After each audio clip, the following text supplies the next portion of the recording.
할렐루야. 오늘은 마태복음 16장 13절에서 20절까지 말씀으로 너희는 나를 누구라 하느냐라는 말씀으로 같이 은혜를 나누도록 하겠습니다.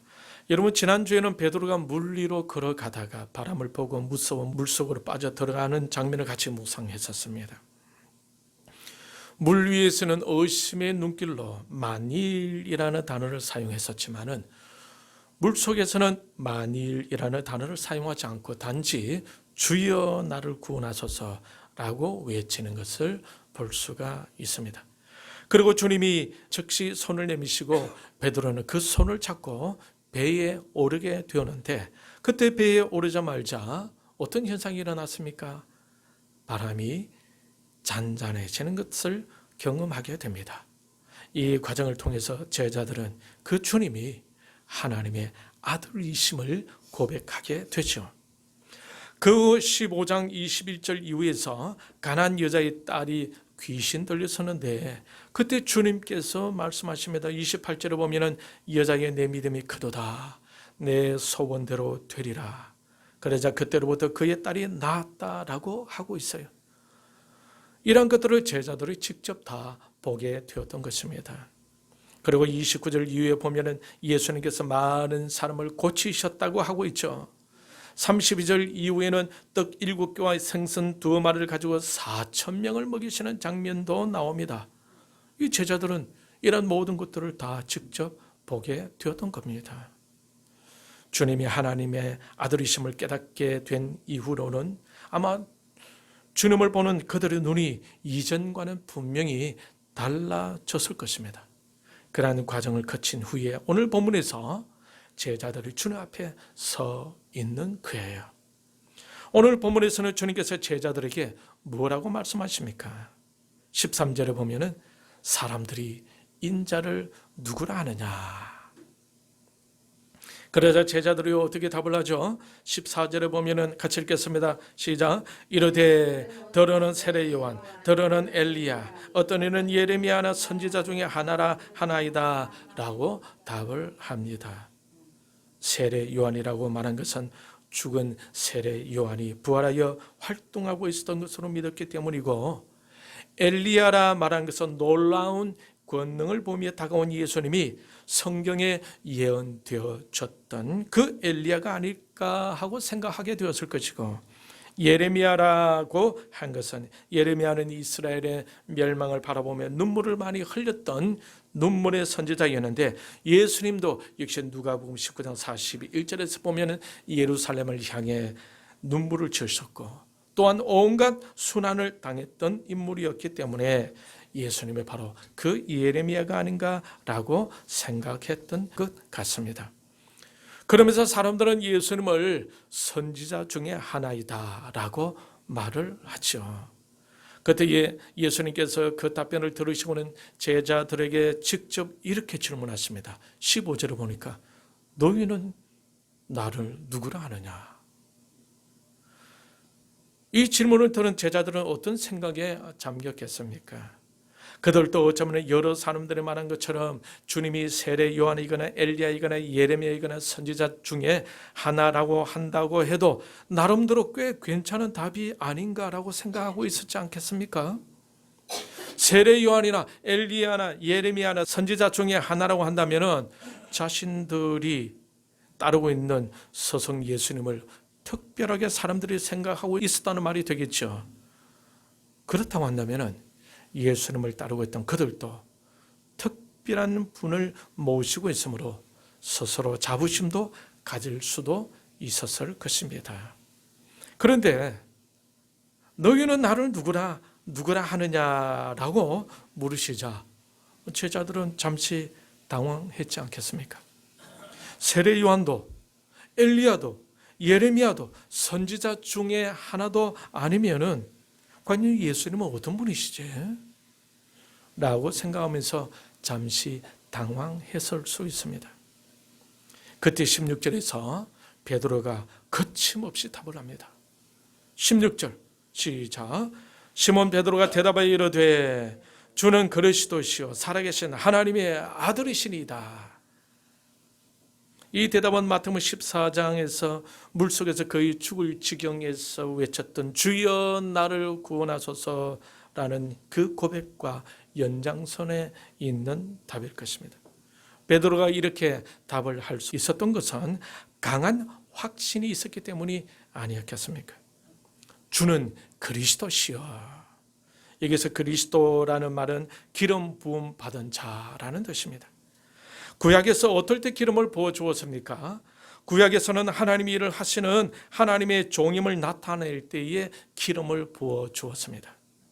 그래서 왕과 제사장과 선지자로 임명할 때에 기름을 부어 주었던 거예요. 하나님께서 권능의 지위와 그것을 행사할 수 있는 권리까지 함께 주셨음을 의미하는 것입니다. 따라서 이 명칭은 예수님의 왕과 대제사장과 선지자 역할을 감당하실 참 구원자이심을 나타내는 것입니다. 이처럼 베드로는 예수님이 메시아 되심을 분명히 알게 되었던 것 같아요.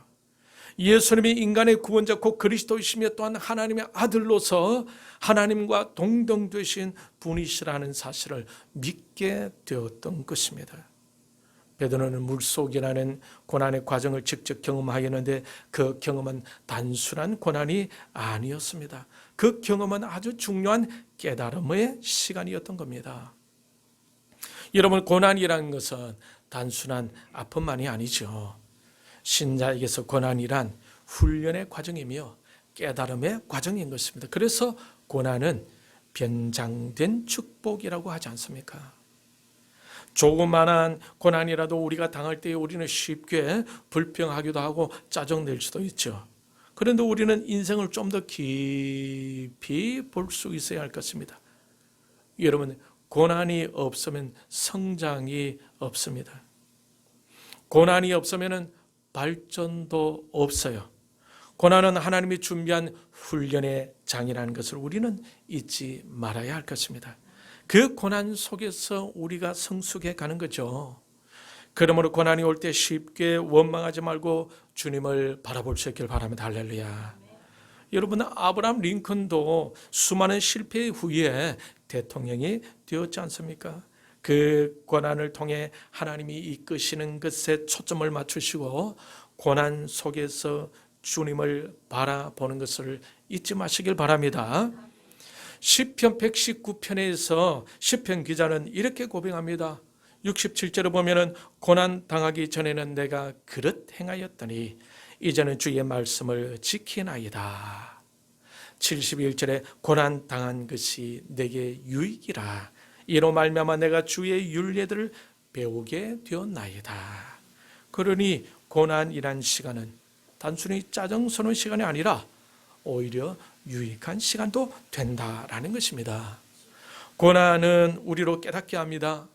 그러므로 어려움이 우리에게 올 때에 불평하기에 앞서 조용히 하나님께 나아가 묵상하는 시간을 가져보는 것이 좋을 것입니다. 물속에서의 고난의 시간이 베드로로 하여금 예수님을 하나님의 아들이심을 고백하게 하였던 거죠. 오늘 본문에서는 너희는 나를 누구라 하느냐라는 질문을 받음과 동시에 베드로 입에서 툭 튀어나온 말이 있죠. 무엇입니까?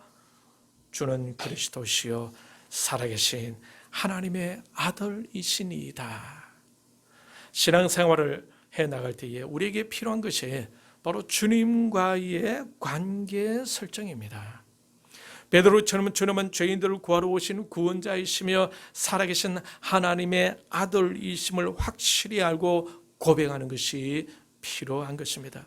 이것이 신앙의 시작인 거예요. 이전에 같이 생각했던 노래말이 있습니다. 최희준 씨 하숙생이라는 노래 가사인데 다시 한번 생각해 보고자 합니다. 인생은 나그네 길 어디서 왔다가 어디로 가는가. 구름이 흘러가듯 떠돌다 가는 길에 정일랑 두지 말자. 미련일랑 두지 말자. 인생은 나그네 길 구름이 흘러가듯 정처 없이 흘러간다. 인생은 벌거숭이 빈손으로 왔다가 빈손으로 가는가. 강물이 흘러가듯 여울져 가는 길에 정일랑 두지 말자. 미련일랑 두지 말자. 인생은 벌거숭이 강물이 흘러가듯 소리 없이 흘러서 간다. 여러분, 이 노래는 아무리 생각해도 인생에 대해서 참 잘 지은 노랫말인 것 같습니다.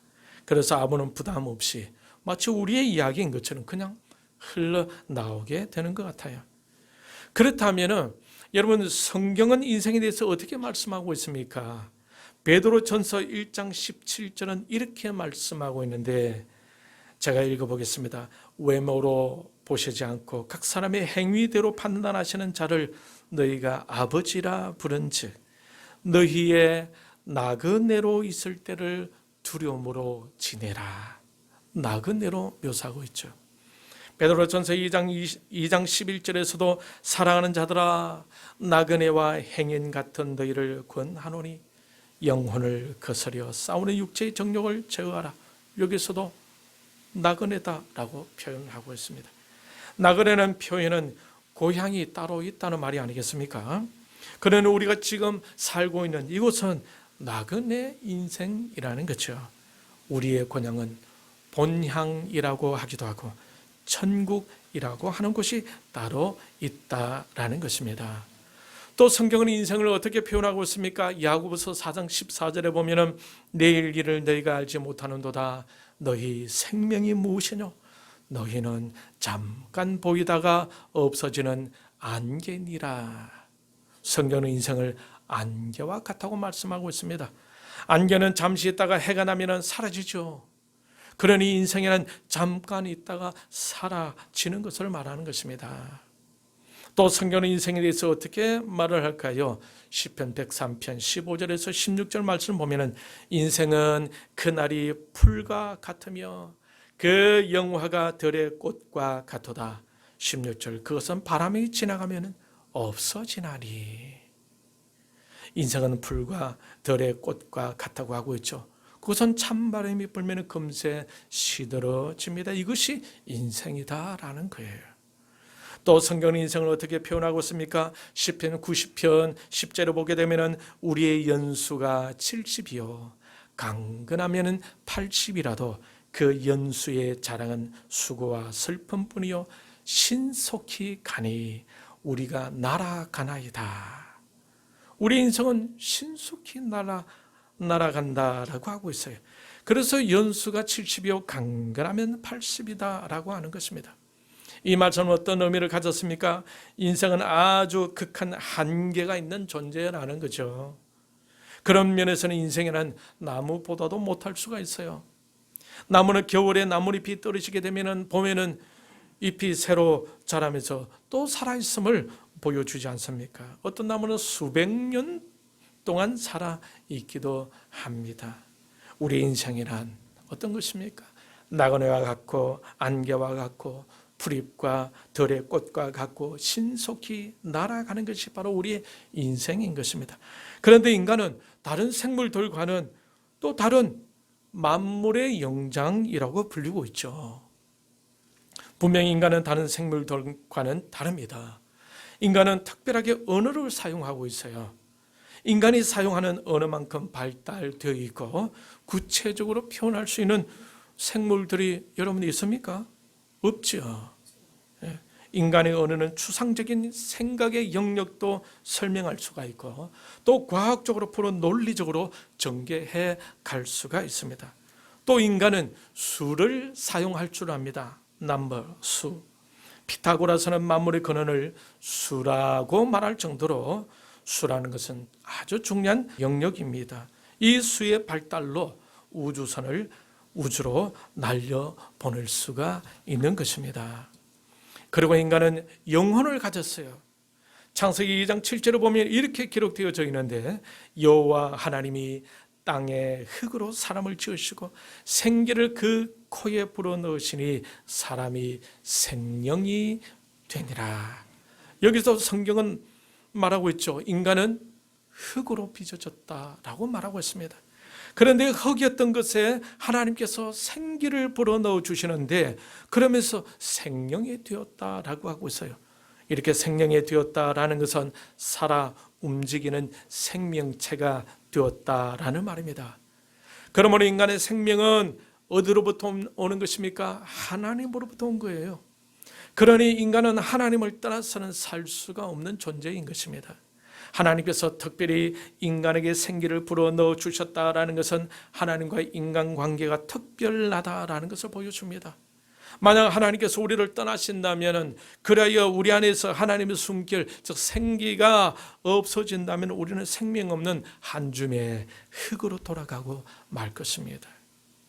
창세기 1장 27절에 보면 하나님께서 6일 동안 천지를 창조하시고 마지막에 인간을 지으실 때를 표현하던 말씀인데, 하나님이 자기의 형상, 곧 하나님의 형상대로 사람을 창조하시되 남자와 여자를 창조하시고 라고 말씀하십니다. 하나님의 형상대로 지음받은 존재는 인간밖에 없어요.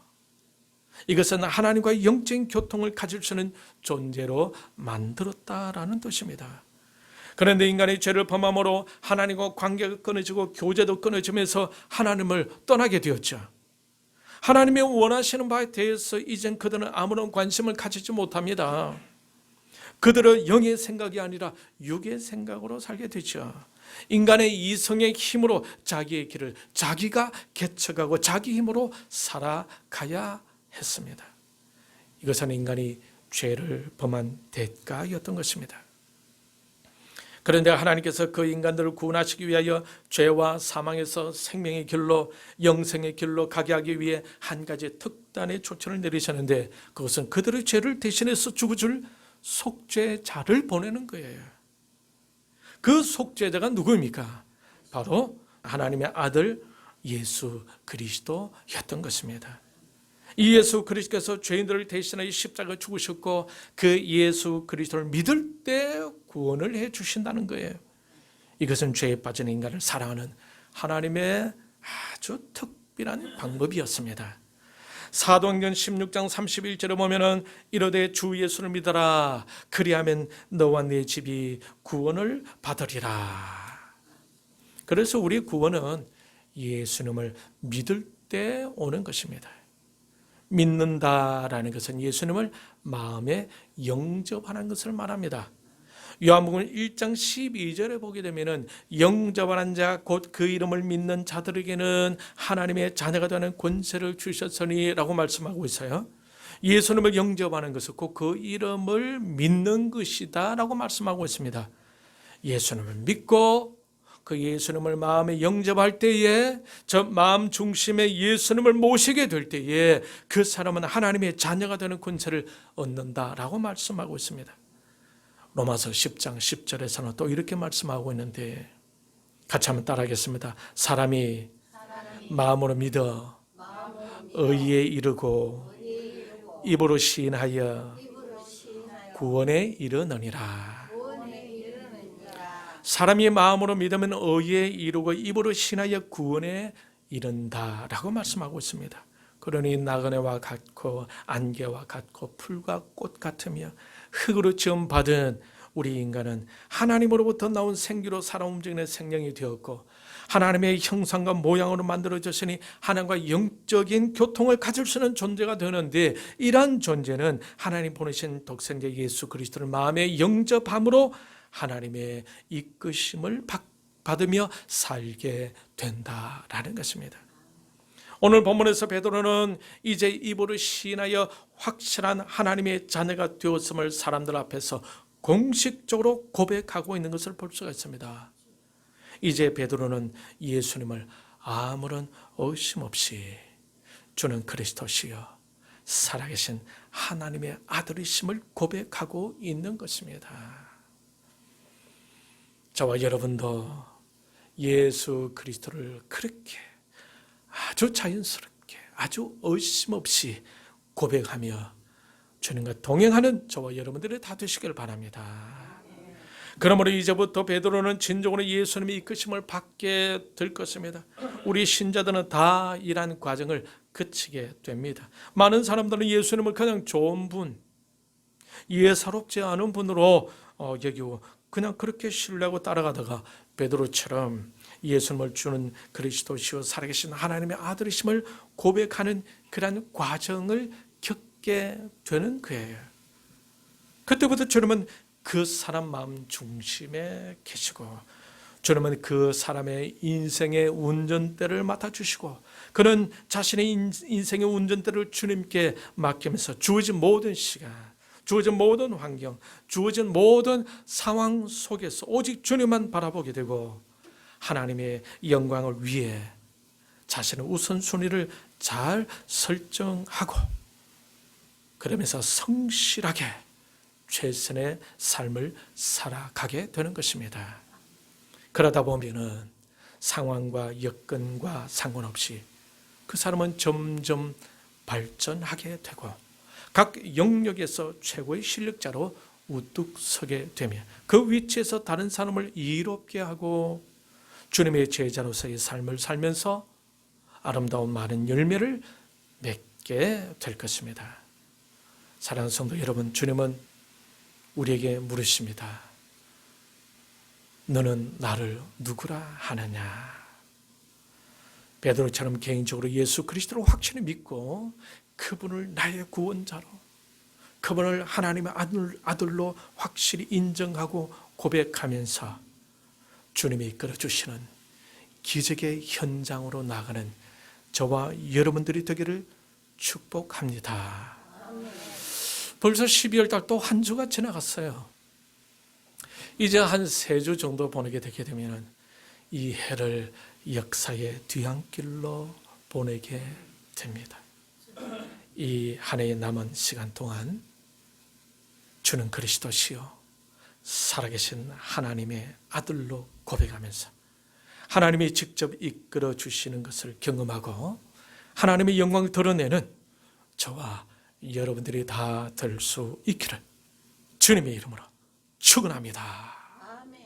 이 시간 우리 말씀을 생각하고